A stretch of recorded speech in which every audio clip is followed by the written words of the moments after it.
And it's time to go live on another bicycle live stream on Sunday, the 20th of June, 7:30 a.m. It's 12 degrees outside. I've ridden 35 kilometres and it is the second shortest day of the year. And all I can say is I'm glad I didn't attempt to do a live stream yesterday morning because it was still only about 7 degrees when I was ready to do it, and I was like, nah, too cool. Anyway, this morning's subject is a very serious subject, hence why it's titled Suicide's Shockingly Sad, Serious Spiritual Secret. Yes, I'll say that again. Suicide's shockingly sad, serious spiritual secret. Many years ago, I was out on a morning walk in a local park, and early morning, 6 a.m, 6:30, as I'm walking along, a lady runs up to me and she said, "Have you got a mobile phone on you?" These were in the days when, it was probably 2 decades ago, when we didn't carry mobile phones religiously, and I said no. She said, "Oh, can you call an ambulance?" She said, "We need somebody to call an ambulance." And said, "What's happened?" And she said, "I think this man has committed suicide, and he's in the park." And so I said, "Well, show me." And so she led me there, and hidden down a track in this bushy park was an old Magna, but in very good condition, old Mitsubishi Magna in very good condition, with a pipe sadly running from the exhaust into the car, and the body of a man inside in the driver's seat who was not that old, probably 60s, maybe 70s, in what looked good. He looked in good health, I'll put it that way. He was dressed well, but not just casually dressed, but his clothes were in good condition. He was dressed well. His car was clean and been well looked after. And they said, "We're not sure if he's still conscious or not." So I opened the door and checked his body, which at that stage was cold, somewhat stiff, and he had left his body.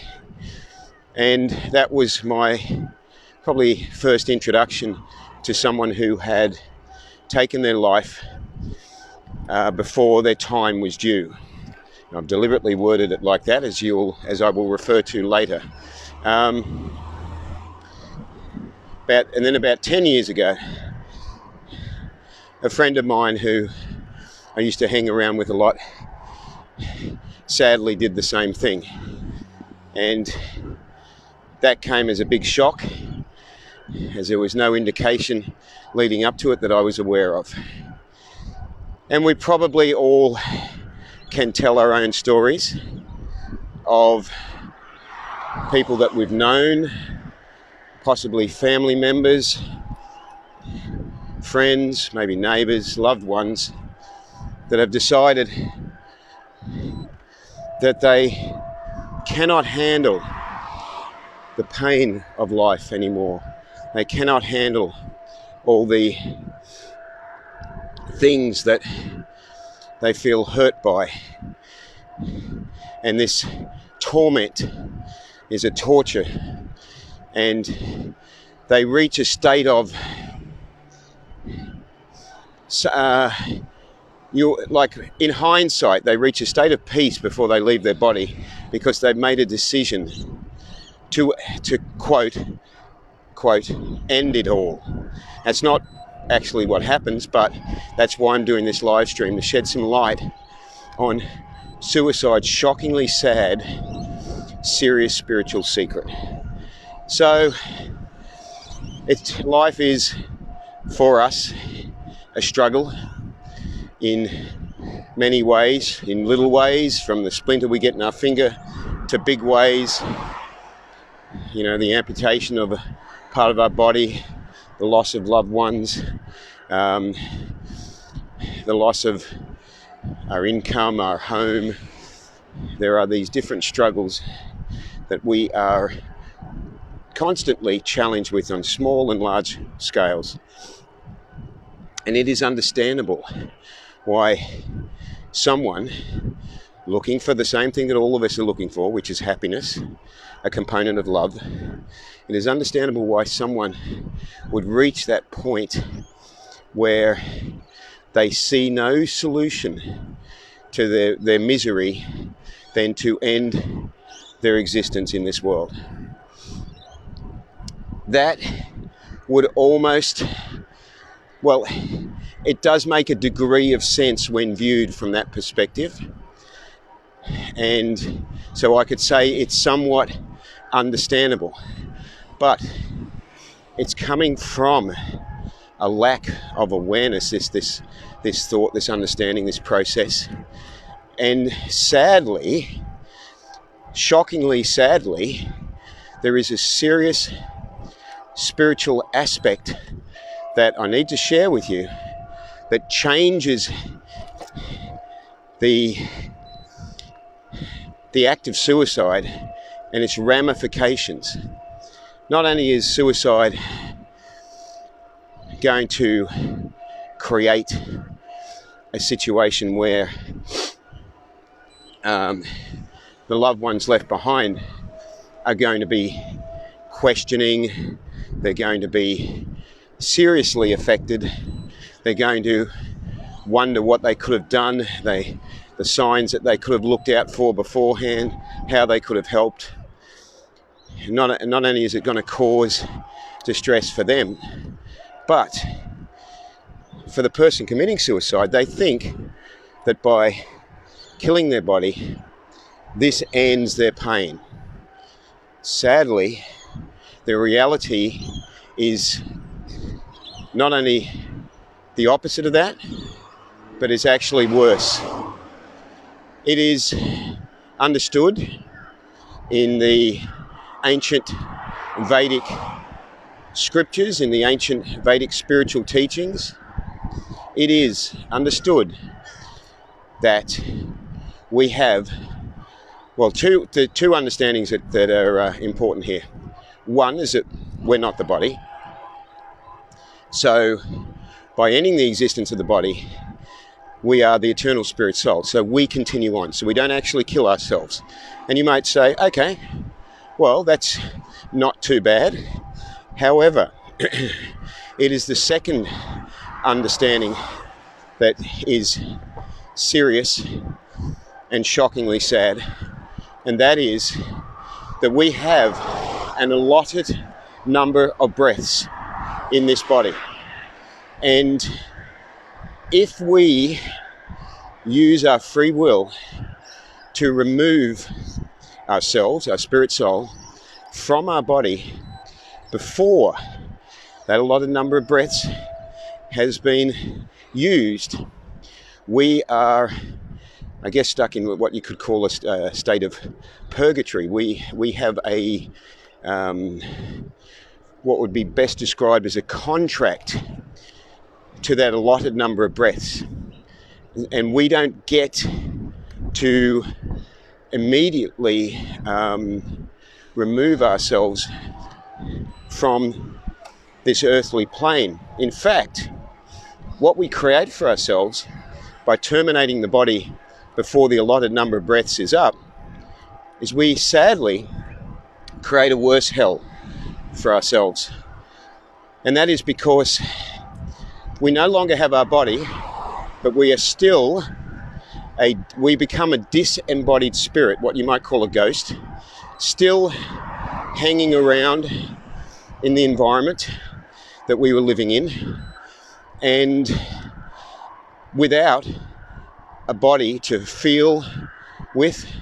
We still have desires, we still have things that we have been used to doing with our body, and we are now in a state where we don't have the body to act these through.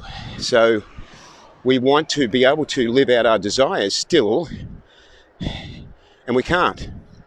This becomes an even more hellish existence for the person who's committed suicide.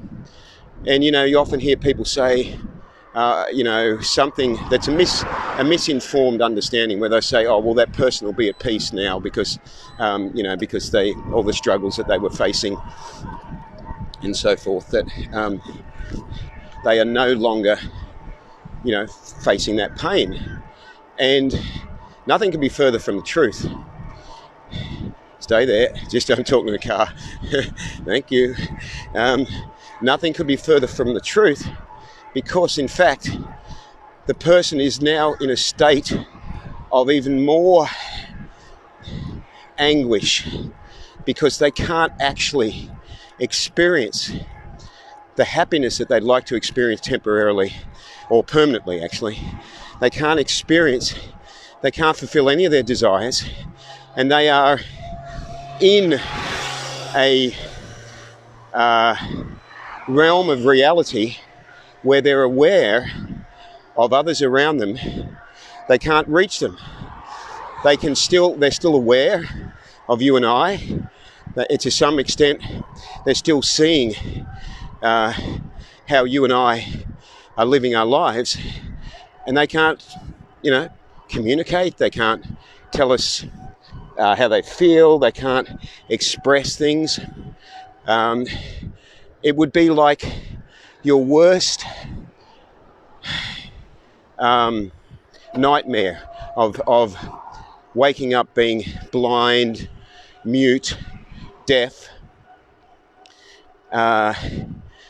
Maybe not deaf, because they're still aware of what's going on around them, and maybe not blind, but they have an awareness, and they are very, very close to us. Like, they can be right there, but we can't see them, and they can't communicate with us. Can you imagine the anguish that the spirit soul, who is searching for happiness, permanent eternal love, is searching for peace of heart and mind? Can you imagine what that would be like?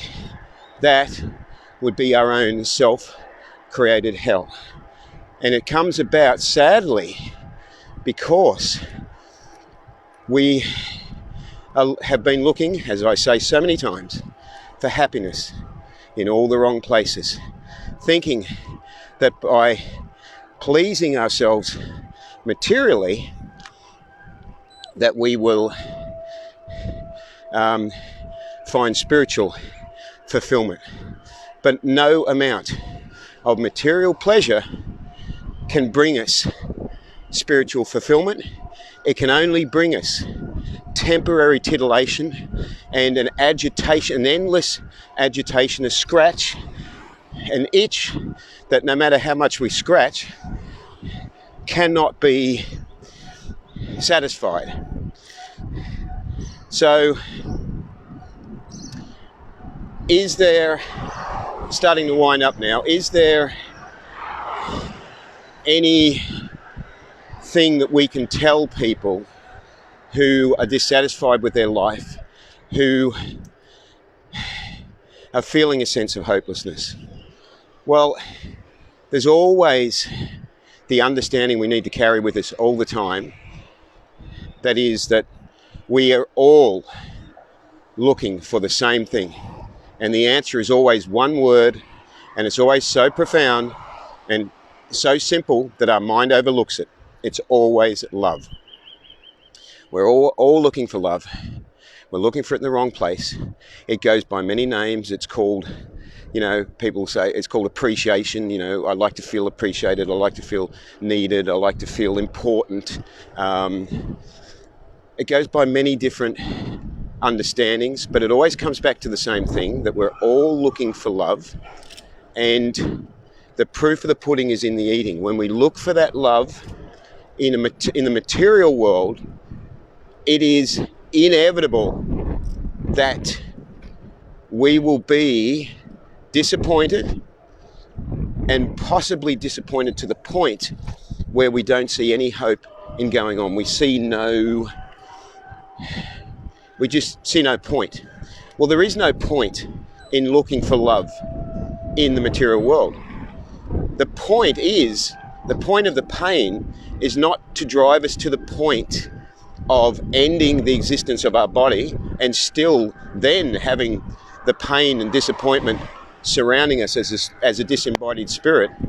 The point is to use the suffering as a tool to help us understand that this is not our eternal home, that we are fish out of water, that the happiness we seek, the love that we seek, the contentment of the heart is found in the spiritual realms. If we can focus on that, we have a chance of keeping our head above water. I hope this has given you some food for thought as I continue riding home. Thank you for listening, and look forward to speaking with you again soon. Live vegan and save lives. Ahimsa.